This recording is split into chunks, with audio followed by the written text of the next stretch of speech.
So hello friends, आज की इस वीडियो में हम एक बेसिक सा प्रॉब्लम सॉल्व करने जा रहे हैं, जिस प्रॉब्लम को हम अप्रोच करेंगे दो वे से। पहला हो गया हमारा लूप, ठीक है, और दूसरा अप्रोच हो गया रिकर्शन, ठीक है। तो प्रॉब्लम स्टेटमेंट क्या कहता है, हम एक नॉर्मली स्ट्रिंग गिवन है, ठीक है, हमको ये चेक करके बताना है कि जो गिवन स्ट्रिंग है ना, वो पैलिंड्रोम है या नहीं है, ठीक है। तो जैसे हम किसी एक नंबर को चेक करना है कि वो पैलिंड्रोम है या नहीं है, तो उसके लिए जो लॉजिक लिखते हैं ना, उसमें हम क्या करते हैं, एक नंबर हमको गिवन है, हम उसको रिवर्स करके ओरिजिनल नंबर से कंपेयर करा लेते हैं। अगर रिवर्स नंबर का जो वैल्यू है और ओरिजिनल जो हमारा वेरिएबल का वैल्यू है, अगर वो दोनों इक्वल है, तो सिंपली हम कह देंगे हाँ भाई हमारा नंबर पैलिंड्रोम है। उसी तरह से एक स्टेप हम ये कर सकते हैं कि हमारा जो ओरिजिनल स्ट्रिंग है उसको पहले रिवर्स कर लिए, ठीक है, और रिवर्स करने के बाद हम क्या करेंगे, सिंपली नॉर्मल स्ट्रिंग से कंपेयर करा दिए, ठीक। ये एक अप्रोच हो गया। दूसरा अप्रोच क्या हो गया, हम इसी लिस्ट में, नॉट लिस्ट, स्ट्रिंग में कंपैरिजन करने लग गए। हम पहला एलिमेंट को पिक किए, लास्ट एलिमेंट को पिक किए, अगर इक्वल है तो आगे बढ़े, फिर सेकंड लास्ट और लास्ट वाले नोड और सेकंड वाले नोड को नॉट नोड कैरेक्टर को कंपेयर किए। अगर कैरेक्टर वैल्यू इक्वल आ रहा है, स्काई कोड इक्वल आ रहा है, तो हम क्या कहेंगे उसको कि हाँ पैलिंड्रोम है। और अगर कहीं पर भी कंपैरिजन करने में, कहीं पर भी, क्योंकि हम बिट बाय बिट कंपेयर कर रहे हैं ना, कैरेक्टर बाय कैरेक्टर, और कहीं पर भी इक्वल नहीं आ गया, सिंपली हम कह देंगे भाई हमारा स्ट्रिंग पैलिंड्रोम नहीं है।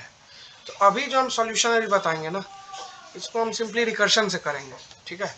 और अगर यहाँ पे देखें तो expected axillary space big of 1 है, मतलब रिकर्शन हमको यहाँ पे यूज नहीं करना है, बट ठीक है हम कर सकते हैं, सबमिट हो जाएगा, ठीक है। तो हम एक वेरिएबल बनाते हैं इंट चेक, ठीक है, और इसमें हम एक फंक्शन कॉल करते हैं पैलिंड्रोम, ठीक है ना। हम कुछ नई स्ट्रिंग पास किए जो एस है, और एक हमारे पास सी लैंग्वेज में एक फंक्शन है स्ट्रिंग लेंथ फाइंड आउट करने के लिए, स्ट्रिंग लेंथ ऑफ फंक्शन है, ये बिल्ट इन फंक्शन है। इसमें हम सिंपली हमारे कैरेक्टर एरे का बेस एड्रेस पास करेंगे, और ये सिंपली, ये फंक्शन में इतनी कैपेबिलिटी है, ये प्री डिफाइंड फंक्शन है, ये हमारे उस स्ट्रिंग का हमको लेंथ फाइंड आउट करके दे देगा, और हम पहला इंडेक्स 0 पास कर देंगे, ठीक। और जो भी इस फंक्शन का रिटर्न टाइप होगा ना, उसको हम सिंपली रिटर्न करा देंगे इस फंक्शन, क्योंकि हमारा इस पैलिंड्रोम फंक्शन का जो रिटर्न टाइप है ना, वो इंटीजर है, ठीक। अब इस फंक्शन को करते हैं हम डिफाइन, इंट पैलिंड्रोम। क्या क्या इस फंक्शन के आर्ग्यूमेंट हम पास कर रहे हैं, एक तो हमारा कैरेक्टर पॉइंटर पास कर रहे हैं, कैर स्टार ए, एक हमारा है साइज, और एक है हमारा स्टार्टिंग इंडेक्स, ठीक है, इंट और ऐसे जेड। अब हम क्या करते हैं, रिकर्सिव कोड लिख रहे हैं। तो अगर जेड बराबर हो जाता है किससे, n/2 के ना, तो उस केस में हम क्या रिटर्न कर देंगे, रिटर्न कर देंगे ट्रू, ठीक। और एल्स में समझाएंगे हम क्या कोड लिख रहे हैं, ठीक है। एक ही तरह का कोड को लिखने का बहुत वे हो सकता है। एल्स में क्या कर देंगे, इफ अगर कभी भी a of z not equal to क्या, a of z -1 minus what I say, not Z n-1 minus Z, अगर कभी भी इक्वल नहीं है ना, सिंपली हम रिटर्न कर देंगे क्या, फॉल्स। अरे भाई एक ही कैरेक्टर हम मैच कर रहे थे जो कि इक्वल नहीं है, तो सिंपली हमारा पैलिंड्रोम नहीं है स्ट्रिंग। ये हो जाने के बाद हम जेड में इंक्रीमेंट करके इस फंक्शन को कर देंगे कॉल, पैलिंड्रोम। हो गया हमारा प्रॉब्लम सॉल्व, ठीक। आइए इसको रन करके देखते हैं, कंपाइल,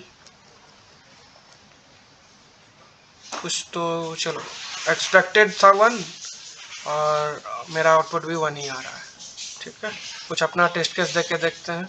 लेट्स से स्ट्रिंग दे दिए RADAR, रेडार, जो कि पैलिंड्रोम है, तो इसका आउटपुट आएगा 1, ठीक है। तो हमारा आउटपुट भी 1 ही आ रहा है, बिल्कुल सही है। कुछ अनएक्सपेक्टेड देख के देखते हैं, जैसे कि ABCDE, तो क्या आएगा इसमें? ये पैलिंड्रोम नहीं है, 0 आना चाहिए। तो हाँ, आउटपुट हमारा 0 ही आ रहा है। ठीक है, इसको सबमिट करके देखते हैं। ठीक है, ओके, प्रॉब्लम सॉल्व सक्सेसफुली। हमारा रिकर्सिव कोड से हम इस प्रॉब्लम को कर लिए सॉल्व। अभी हम अब क्या करते हैं ना, इसको कमेंट कर लेते हैं। ठीक, अब हम इटरेटिव कोड लिखेंगे, इंट चेक। ठीक, इसमें भी इसी हम पैलिंड्रोम चेक नाम का फंक्शन बनाए। ठीक है, ये इटरेटिव कोड होगा। इसमें हम क्या, स्ट्रिंग का सिर्फ कैरेक्टर पॉइंटर पास कर दिए पहले ब्लॉक का। ठीक है, पहले कैरेक्टर का, और स्ट्रिंग लेन फंक्शन के हेल्प से हमारे पूरे स्ट्रिंग का लेंथ फाइंड आउट कर लिए। अब हम इसको करते हैं डिफाइन पैलिंड्रोम चेक। क्या क्या पास कर रहे हैं इसमें? हम एक पॉइंटर पास कर रहे हैं, तो उसको हम एक कैरेक्टर पॉइंटर में स्टोर कर लेते हैं। क्या स्टार है, इंट n। ठीक है, अब एक लूप चलाते हैं, for int i assign 0 i should be less than n upon 2i plus plus. ठीक है, और इस लूप में हम चेक करते हैं इफ अगर a ऑफ i कभी भी नॉट इक्वल टू किसके हो जाए, a of n minus 1 minus i कभी भी इक्वल नहीं है ना, तो सिंपली हमको पता चल गया कि हमारा स्ट्रिंग पैलिंड्रोम नहीं है, तो हम रिटर्न 0 कर देंगे। ठीक है, और ये लूप कंप्लीट होने के बाद रिटर्न 1 लिख देता है। ठीक है, अगर रिटर्न 0 नहीं चला, मतलब हमारा जो कैरेक्टर है ना वो इक्वल होते जा रहा है, तो इसका मतलब क्या हो गया? अगर ये रिटर्न 1 चला, मतलब हमारा जो स्ट्रिंग गिवन है ना वो पैलिंड्रोम है, क्योंकि हम कैरेक्टर बारी बारी से मैच कर रहे हैं। अगर कैरेक्टर मिल रहा है तो हम इसी स्टेप को आगे कर रहे हैं, और जब भी नहीं मिलता है ना, इसीलिए हम ये कंडीशन लगाए, और जब भी अगर नहीं मिलेगा तो हम सिंपली रिटर्न कर देंगे 0। 0 मतलब हमारा जो स्ट्रिंग है ना वो पैलिंड्रोम नहीं है। आइए इसको भी चेक करके देखते हैं। ठीक है, सबमिट करके देखते हैं सिंपली। कुछ एरर भी है क्या? नहीं, हमारा प्रॉब्लम सॉल्व हो गया। ठीक है, तो इस तरह देखें कि अगर हमको एक स्ट्रिंग गिवन है और हमको उसमें ये चेक करके बताना है कि वो पैलिंड्रोम है कि नहीं है, तो हम कैसे करते हैं। ठीक है, तो आज की इस वीडियो में बस इतना ही। मिलते हैं अगले वीडियो में। उम्मीद है आपको इस वीडियो को समझने में दिक्कत नहीं गई हो। अगर दिक्कत गई हो आप कमेंट कीजिए।